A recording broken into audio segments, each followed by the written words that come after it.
much. You know what? There's a lot of serious stuff going on today. You'll be familiar with this news, I am sure. It's really bad news for a Welsh community. Tata Steel is what I'm talking about. There's a bit of umming and ahhing about what perhaps was going to happen here. Well, now we know. 2,800 jobs across the UK, very sadly looking like they're going to be lost. The vast majority of those will be in Port Talbot, of course. That is in South Wales. Now, before we get into this, we just cast our mind back, because in a second we'll get into the whys and wherefores and we can debate it all. But let's just kind of get ourselves familiar with this actual site, the history of it, and all the rest of it. So, 1951, the Abbey Works was built. Now it's, of course, the Tata Works. 1960, it employed 18,000 people. Within a decade, the town had become the biggest producer of steel in Europe. Its workforce was 18,000 people. 1989, 4,000 people employed, but after a series of ownership changes, it had just over 4,000 people by then.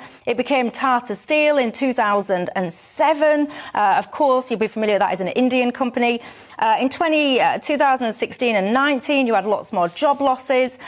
We fast forward, of course, to 2023. The government announces £500 million. It's going to help with green production, basically. And today, here we are, 2,500 jobs put at risk. Now, this is all because, basically, what they're going to do is they're going to close down these two blast furnaces where they make virgin steel at the moment, and then they're going to move instead to an electric arc furnace where basically they're going to recycle steel. That's what they're going to do. So it's a lot more effective when it comes to carbon emissions and all the rest of it. That is the reasoning and rationale that they're giving. It has upset a great many people, Shaun, understandably, and this will absolutely decimate a community, because the steelworks is not just a random employer, it's at the heart of that community. Generationally, people have worked there. It's your granddads, your dads, your sons, and it's all a lot of people have ever known. What do you make to it? Look, the first thing is the loss of so many jobs in one place is always devastating, because it isn't just the people who work in there, it's all of the other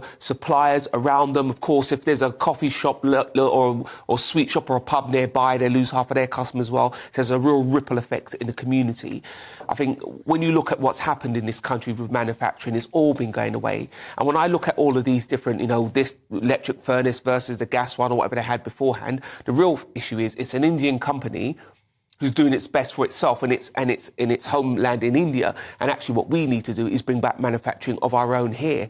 The most important thing I don't want to hear, though, is retraining people, because retraining people means nothing if there's no job to go to. And it brings me to my real biggest bugbear. Why don't we have a much stronger industrial strategy for this country? This country is not poor, but the wealth is concentrated in certain places. Well, you tell me, because you're a Tory. You're a Tory. Yeah. You're saying that as though you're saying that to me as if I'm in charge. If I was in charge, I would have a proper industrial strategy for the country, because what it is, like even when Keir Starmer says it, OK, Keir Starmer, give us some details. What do you mean? Because you had a Labour government before, and they didn't do much better. Do you remember when the Rover plant closed down? It's pretty much the same situation. What we mustn't do as politicians, though, is talk as if the government could somehow replace the market, because that isn't sustainable. You need effective industries that can compete, so that they can then stand on their own 2 feet and employ many people. I mean, I'm desperate to come back at you on this, but before I do, Paul, bring you in. Well, it's a key strategic national concern, and it will, as Shaun says, cause devastation in the local community, not just to the people involved, the 3,000 who stand to lose their jobs, but to local suppliers as well. There's going to be that wider knock-on effect. It's going to be a catastrophe for that local community, and it's the reality of the neglect of our manufacturing industry over the last 40 years. As well as, obviously, the rush to net zero. That is a contributory factor in this, because Tata are so keen to decarbonise. We have to recognise that that's a factor in it, and the trade union movement, of which I'm a proud member, would be wise to admit that, I think, because they've been fully behind the kind of militant green agenda. And for me, the truth is we've got to take it into public ownership. When you have a concern like this, where it potentially, is devastated in terms of the number of people who are going to be out of work and the knock-on effects of the local community, and where it is actually a key strategic national concern as well. You know, we need to be, as an industrial country, not as much as we were, but we need to be a steelmaker as an industrial country. Right, but hold on, because this... And therefore, it is too important a concern, I think, to be allowed to go down the tubes, so it needs to be taken into public ownership. It's also a concern. The Tata UK operations loses about £1 million a day at the moment. Well, so are you talking about nationalising those daily losses? Well, that's been questioned, actually. Some people are saying that those figures are not accurate. But what people don't do, Michelle, is they don't look at the ongoing effects for the rest of the community. Even if that were true, that they were losing £1 million a day, what is this going to mean economically for South Wales? What is it going to mean socially for South Wales? People used exactly that argument when Margaret Thatcher in the 1980s closed the mining industry.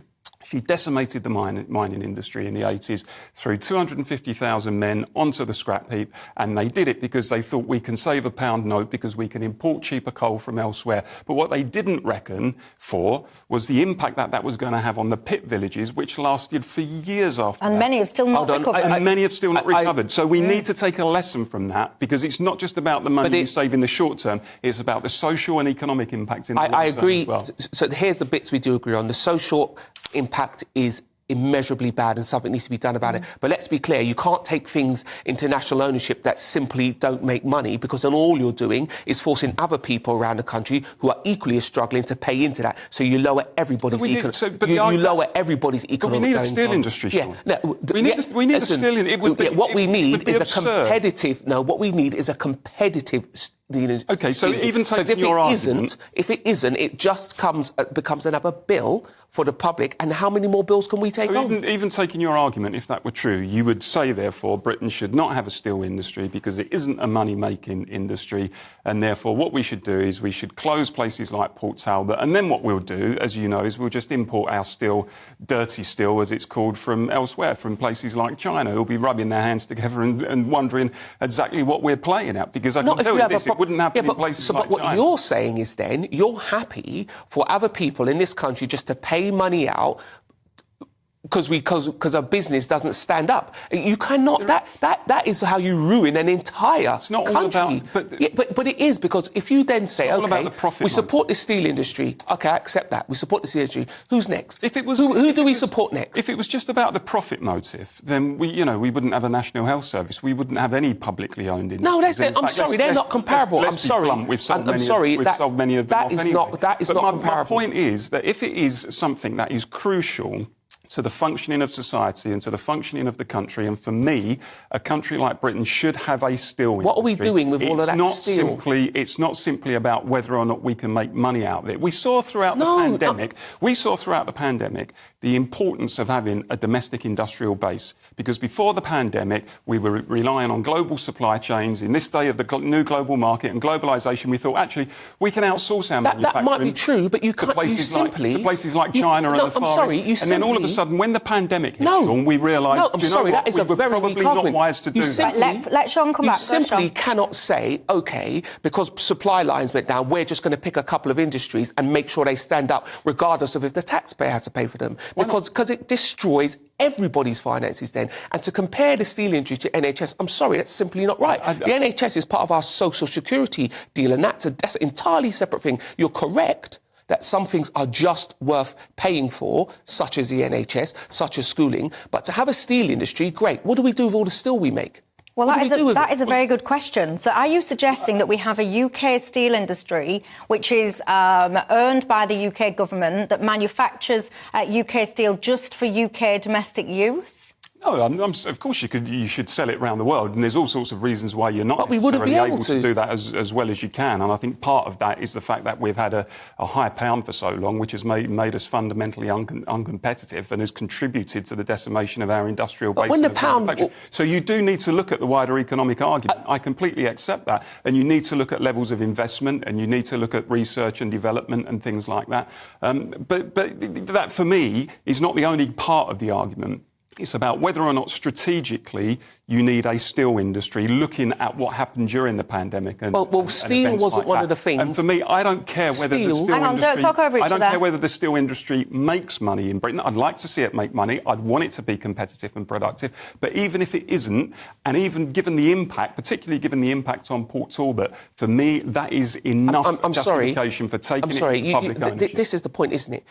First and foremost, who gets to pick which things we stand up regardless of the cost? Because when the pandemic hit, to take your example, we weren't missing a steel supply. Nobody said, oh my gosh, we've got no steel. People were crowing about other things. And let's be clear, the real thing we should be doing is building businesses that are relevant now. If you look what they've done in America, for instance, the government have given a lot of money to make sure manufacturing that was going to be profitable in the future. Battery tech, for instance. They've supported a lot of companies to bring that battery tech and those jobs to America. Would you have closed the mines in the 80s?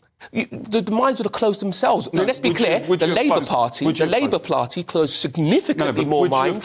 They closed significantly. Given what we know now about the social impacts, would you have closed the mines? Significantly more mines than Margaret Thatcher did. And if she didn't close them, and if the Labour Party didn't close them, they'd have closed themselves. What I would have done... Well, they wouldn't. What I would have done is replace those jobs properly. I'd always be building an economy that's looking to the future. It's been done in Texas, it's been done in China, it's been done everywhere. Where are the 3,000 people in Port Talbot going to find work tomorrow? If we had a proper industrial plant, they've employed more people than that in Texas with their gigafactory. Well, you see, this is a problem. There's so much short-term thinking, isn't there?